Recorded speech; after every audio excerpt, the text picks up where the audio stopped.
Assalamualaikum warahmatullahi wabarakatuh. Waalaikumsalam warahmatullahi wabarakatuh. Selamat pagi. Pagi. Luar biasa, tetap semangat. Bismillah, alhamdulillah, la hawla wa la quwata illa billah. Asyhadu an la ilaha illallah wahdahu la syarikalah wa asyhadu anna Muhammadan abduhu wa rasuluh la nabiyya ba'dah. Pemirsa, hari ini kami sedang berada di nuansa bahagia. Euforia kebahagiaan sangat terasa di dalam komunitas kami, komunitas guru, komunitas karyawan, komunitas pimpinan, karena seluruh stakeholder SMK Nasional Malang sedang berbahagia. Tahu kenapa kami bahagia? Karena 3 anak ini kemarin bisa menjuarai lomba yang biasanya dijuarai oleh SMA. Karena ini SMK, orang lain melihatnya SMK itu lebih kepada teknik, lebih kepada petil, lebih kepada stang, lebih kepada hal-hal yang bersifat fisik. Ternyata kemarin mereka bisa menang di sebuah kompetisi ilmiah, yaitu LKTI, Lomba Karya Tulis Ilmiah tingkat nasional. Tentunya ini sangat mengembirakan, bukan hanya terhadap saya sebagai kepala sekolah, tapi Bapak Ibu guru semuanya. Dan sebelum saya ke siswa, saya ingin tahu orang-orang di balik layar yang bisa mendorong, mengantarkan, memberikan motivasi, sehingga anak-anak ganteng dan cantik ini bisa memenangkan kompetisi tingkat nasional. Mari kita berkenalan dulu dengan wanita cantik di sebelah saya ini. Namanya siapa, Ibu? Saya Ibu Rini Andriani, pengajar Mapel Fisika. Pengajar Mapel Fisika. Di sebelahnya yang malu-malu ini. Siapa itu? Saya Bu Atika Dina, saya mengajar bahasa Inggris. Mengajar bahasa Inggris. Ibu, siapa? Saya Bu Pristi Sepvita, mengajar bahasa Indonesia. Mengajar bahasa Indonesia. Saya Bu Yulia Eka, mengajar matematika. Ini para coach, ini para pelatih, para pembimbing yang berada di belakang layar. Karena filosofinya seperti ini, hadirin pemirsa generasi muda di Indonesia. Tanpa guru, Anda tidak akan menemukan apa-apa. Saya ulangi, tanpa guru, Anda tidak bisa menemukan apa-apa. Mengapa? Karena Anda akan mendapatkan motivasi, akan mendapatkan sistem transformasi knowledge, akan mendapatkan pengalaman. Cerita-cerita ini berasal dari pengalaman guru, berasal dari ide-ide guru dan lain sebagainya. Tentunya siswa kita bukan siswa pasif, siswa yang aktif, sehingga siswa kita jadikan sebagai partner untuk meraih sukses. Jadi mereka bukan sebagai subjek dan ini bukan sebagai objek, tapi mereka sebagai mitra yang akan menjadikan mereka suatu saat mereka akan menjadi orang-orang yang sukses. Baik, kita kenalan dulu dengan ini anak saya ini, karena badannya sama. Namanya siapa? Saya Rasya Idan Martika Putra dari jurusan Cafe. Dipanggil? Rasya, Pak. Dipanggil Rasa. Hadirin pemirsa, kalau mau kenalan ini namanya Rasa. Yang di tengah siapa, Mbak? Saya Irmala Belepani dari kelas 11 DBIB. Kelas 11 DBIB. Iya. Apa DBIB itu? Desain permodelan informasi bangunan. Ya, desain permodelan informasi bangunan. Iya. Yang ketiga, Nama saya Muhammad Afaf Maulid dari kelas 11 DBIB. dari kelas 11 DBIB. Satu kelas ya? Ya, Satu kelas. Mas ini dari kelas? kelas di KP 2, Pak. Kelas di KP2. Pemirsa, mereka bukan dari satu kelas, tapi mereka dari kelas yang berbeda, dari jurusan yang berbeda, dari kompetensi yang berbeda. Boleh tahu, Bu Rini, judul kemarin ketika dilombakan mengambil judul apa? Judulnya tentang KVC, Pak. KVJ. Ya. Tentang apanya itu? Perannya terhadap sosioekonomi, budaya, meningkatkan kemampuan literasi siswa. Oke. peran KVC dalam rangka membantu generasi milenial anak SMK Nasional Malang menyongsong generasi emas tahun 2045.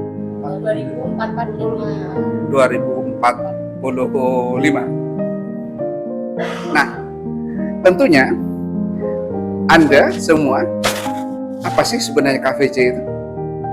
KVC itu singkatan dari kafe tempat makan, tempat anak-anak nongkrong, tempat anak-anak bersenda gurau, tempat anak-anak berleha-leha. Sedangkan C yang terakhir adalah cerdas. Jadi kalau mainstreamnya, kafe itu tempat berhura-hura, tempat anak-anak main. Tetapi di sini KVC menjadi tempat di mana anak-anak santai untuk mendapatkan sesuatu yang hebat. Makanya di situ ada cerdas. Kalau nanti minta tolong nanti di expose bahwa di sini penuh dengan ini kami berada di KVC. Di kanan kirinya ada buku-buku ilmiah yang insya Allah nanti akan memberikan mudah-mudahan menginspirasi sekolah lain bahwa perpustakaan tidak perlu di dalam. Perpustakaan harus dekat, buku itu harus dekat dengan siswa. Saya ulangi, buku harus dekat dengan siswa. Sehingga ketika tangan siswa yang tidak seberapa panjang itu bisa menjangkau buku, maka insya Allah mereka bisa membaca buku setiap saat. Yang di sebelahnya Bu Atika. Bu Atika ngajar apa tadi? Bahasa Inggris.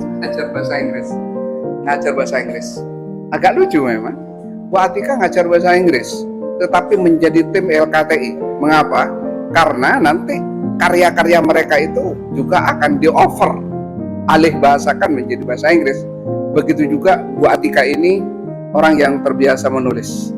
Dia seorang jurnalis. Mudah-mudahan bisa memberikan sesuatu kepada mereka. Saya ingin tanya pendapat, gimana semangat mereka pada saat mereka berjuang untuk membuat sebuah karya spektakuler ini? Kalau saya pribadi sangat amazed ya, sangat kagum. Awalnya kaget, saya tidak menyangka bahwa proses itu kan pertama setor judul, ya. Setelah setor judul, kemudian saya ajak untuk membuat draft. Dari draft itu, awalnya saya tidak begitu expect untuk tulisannya akan sebagus itu. Ternyata siswa-siswa kita itu punya potensi untuk menulis dan itu bisa dikembangkan insya Allah di kompetisi-kompetisi selanjutnya. Yang di sebelahnya di guru bahasa Indonesia. Guru bahasa Indonesia orang seni, orang pembuat puisi. Gimana melihat anak-anak pada saat berjuang? Melihat dan mendampingi mereka saat berjuang itu sungguh luar biasa. Mereka selama 12 hari mulai dari menentukan judul, kemudian membuat draft dan mereka melakukan observasi di hall KVC dengan melalui teknik observasi dan wawancara. Nah, itu sungguh luar biasa, mereka melakukan kedua teknik itu dengan baik sehingga menghasilkan mendapatkan banyak data yang nantinya akan diolah dan dikembangkan di bab 4-nya, yaitu bab pembahasan. Pemirsa, yang ini orang bahasa orang bahasa, sedangkan yang dua ini orang eksak. Saya ingin mendengar, ada kendala apa saja yang pada saat pembuatan? Alhamdulillah sebenarnya anak-anak mungkin sudah bagus mengerjakannya, sehingga kemarin memang saya membantu mereka untuk pengecekan yang terakhir. Itu alhamdulillah sudah bagus dan tidak banyak yang harus diperbaiki seperti itu.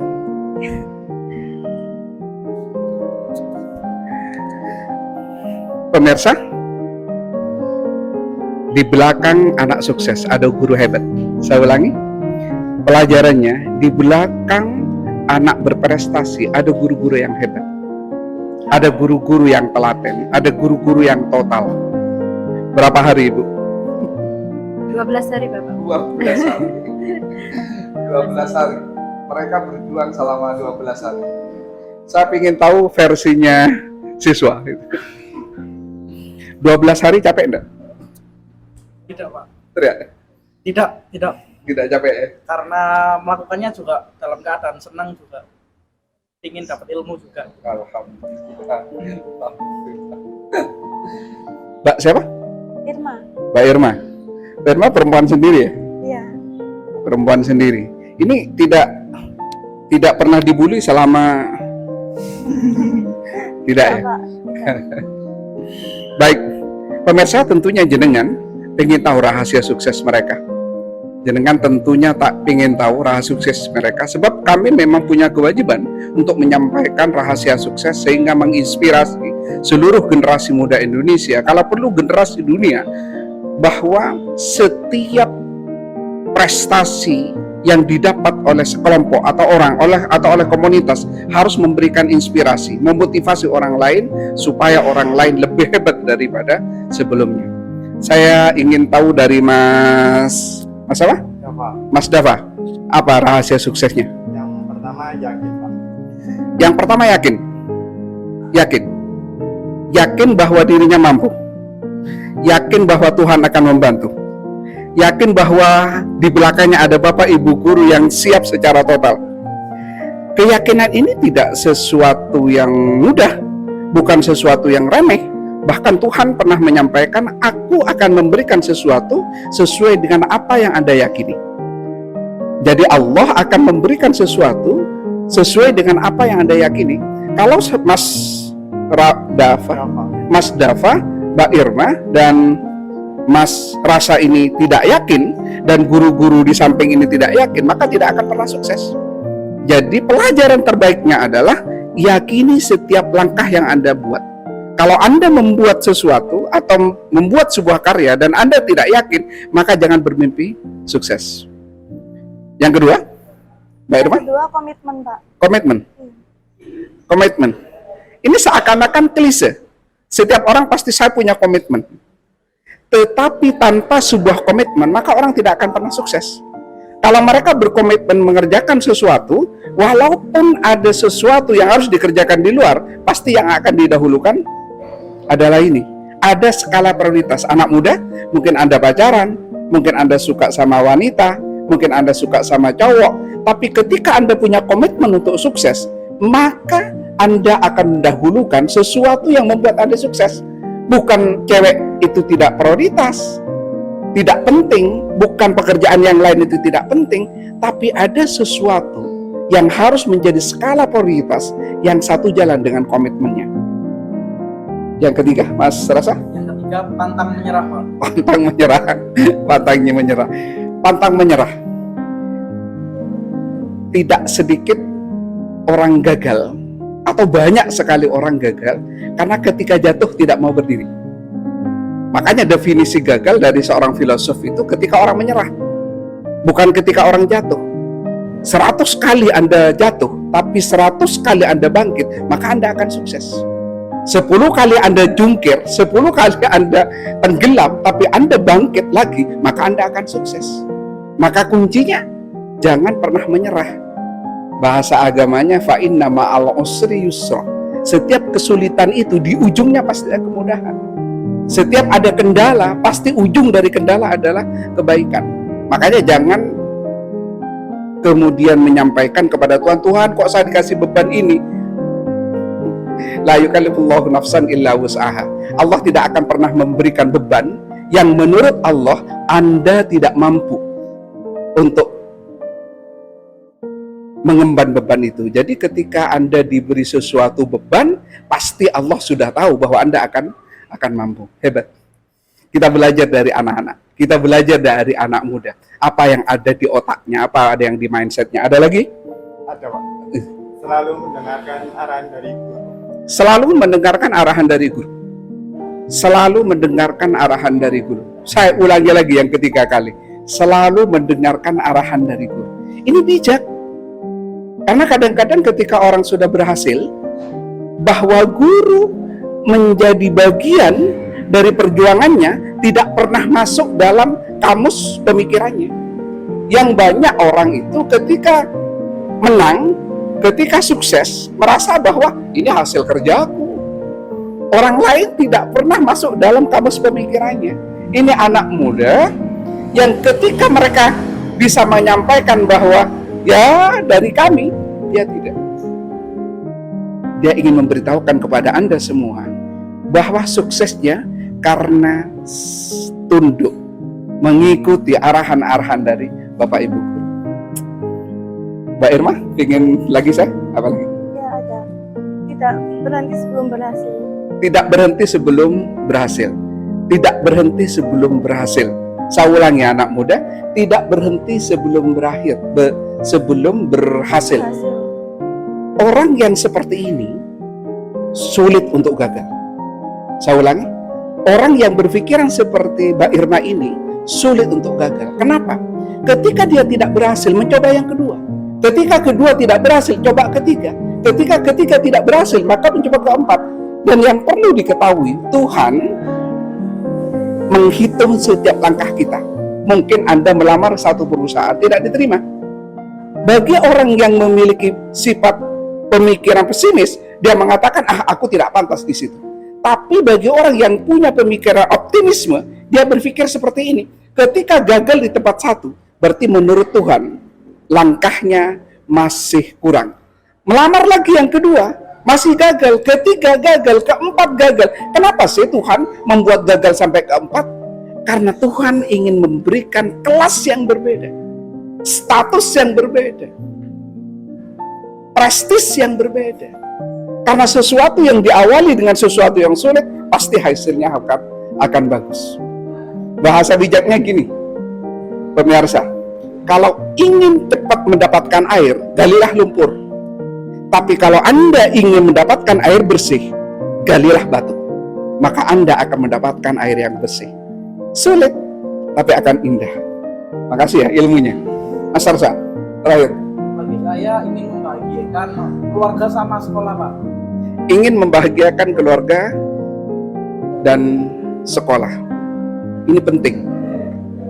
Ini penting. Anak muda harus berpikir seperti itu. Orang ini tidak egois. Jadi ketika Anda melakukan sesuatu, bukan hanya untuk diri Anda, tapi untuk orang yang Anda sayangi.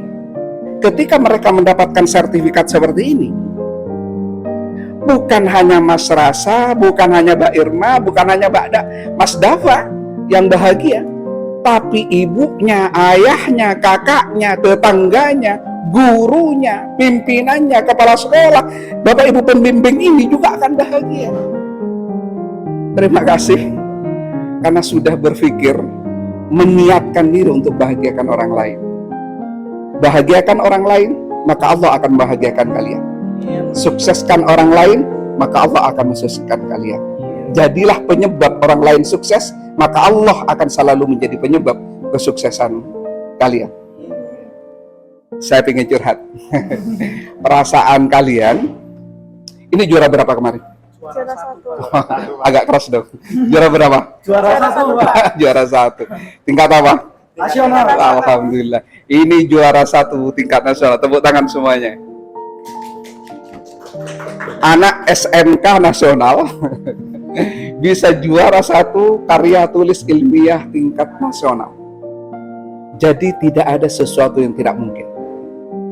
Tidak ada yang impossible. Yang ada adalah possible. Selalu mungkin dan mungkin. Idza arada syai'an ayyakula lahu kun fayakun. Gimana perasaannya setelah menjadi juara satu?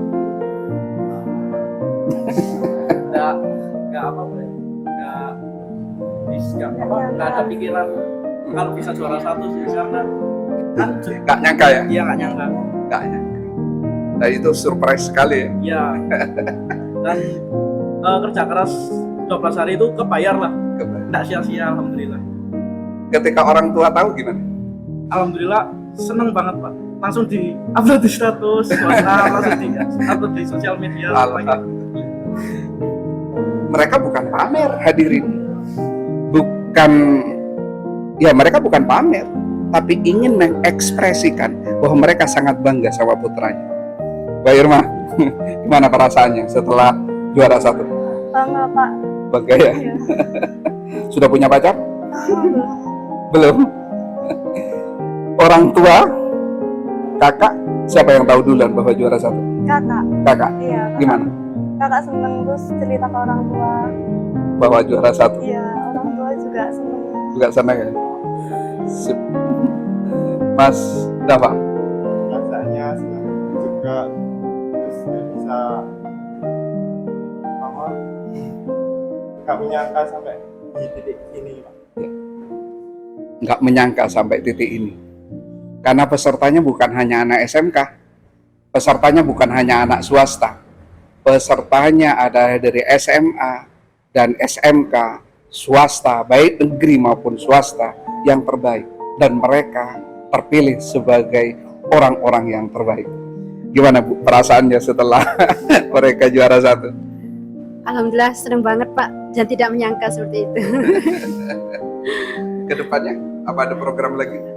Insya Allah ya, jadi ini bukan akhir yang membuat kita puas karena sudah mendapatkan juara 1, tapi ini merupakan cambuk yang mengawali kita untuk kedepannya lebih banyak lagi berkarya gitu. Ini pemirsa yang kita butuhkan. Bukan puas setelah mendapatkan sesuatu. Ikhlas bukan puas mendapatkan sesuatu. Tapi orang bersyukur itu bukan tiba-tiba cuma berterima kasih kemudian diam. Tapi ingin berbuat sehingga ada sekian banyak murid nanti yang bisa hebat diakibatkan tangan dingin jenengan semua. Gimana perasaannya? Tidak menyangka, Satu. terus terharu. Ya pasti ada apa ya, invisible hand ya di belakang kami gitu. Tidak mungkin kalau ini tuh hasil keringat kami sendiri, dan tidak mungkin kalau kami tidak bersama-sama juga tidak mungkin terjadi gitu. Ya pasti ini rezeki dari Allah. Caranya bersyukur adalah dengan cara memanfaatkan potensi yang dimiliki untuk berbuat lebih baik lagi. Invisible hand, yaitu Allah, yaitu Tuhan. Ada sesuatu yang mentakdirkan mereka sukses. Tapi ingat bahwa la yughayyiru ma biqaumin hatta yughayyiru ma bi anfusihim. Allah tidak tiba-tiba memberikan sesuatu yang terbaik kalau mereka tidak mau berusaha. Jadi mereka berusaha baru Allah bantu. Tapi kalau mereka tidak mau berusaha, Allah juga mengatakan jangan berharap sukses. Gimana perasaannya? Sama dengan teman-teman yang lain, saya pun tidak menyangka akhirnya mendapatkan juara 1. Alhamdulillahirrahmanirrahim. Untuk kedepannya ya semoga ini menjadi awal yang baik, semangat baru, semangat yang baik untuk melangkah lebih jauh lagi, misal mengikuti perlombaan lagi di tingkat yang lebih tinggi lagi, atau mengikuti perlombaan yang diselenggarakan oleh kampus-kampus hebat besar yang ada di Indonesia. Saya bahagia, saya selalu bahagia melihat orang yang tidak berhenti, orang yang lapar dengan prestasi, orang yang haus dengan sebuah karya. Dengan seperti itu, maka generasi muda di bawahnya akan terinspirasi untuk sukses. Karena kalau mereka sudah puas, ya sudah habis, sudah selesai.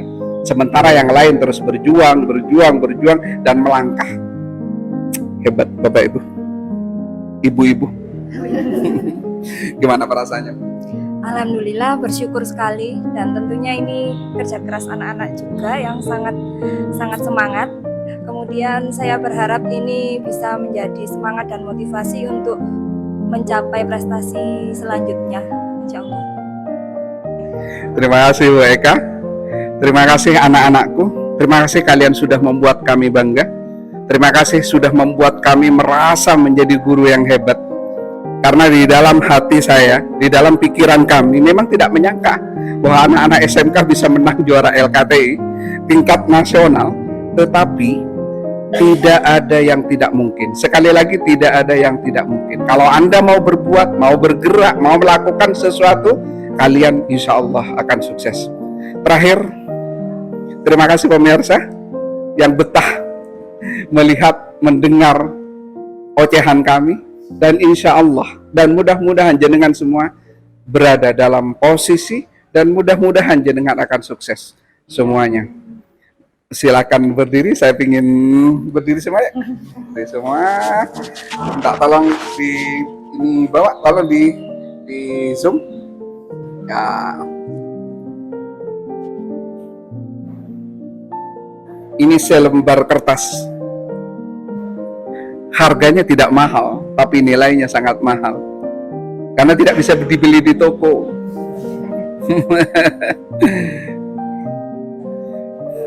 Ini Mbak Irma. Dan ini tidak bisa dilupakan. Mungkin sampai tua pun kamu akan mengingatnya. Bahwa pada detik tertentu kamu berada di level tertinggi. Bukan di Jakarta, tapi di Malang. Rumahnya bukan di Araya. Rumahnya mungkin di pinggir. Tapi otak dan prestasimu harus di tengah. Ini Mas Dava, abadikan.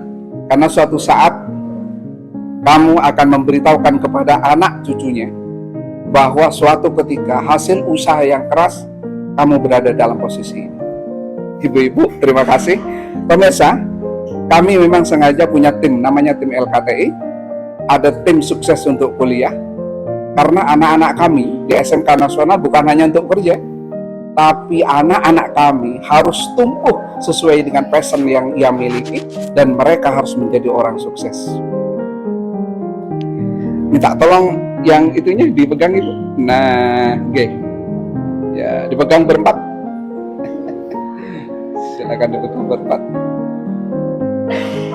Ya. Diangkat sedikit. Pemirsa, terima kasih ya Allah sudah membuat kami bangga. Wassalamualaikum warahmatullahi wabarakatuh. Waalaikumsalam warahmatullahi wabarakatuh.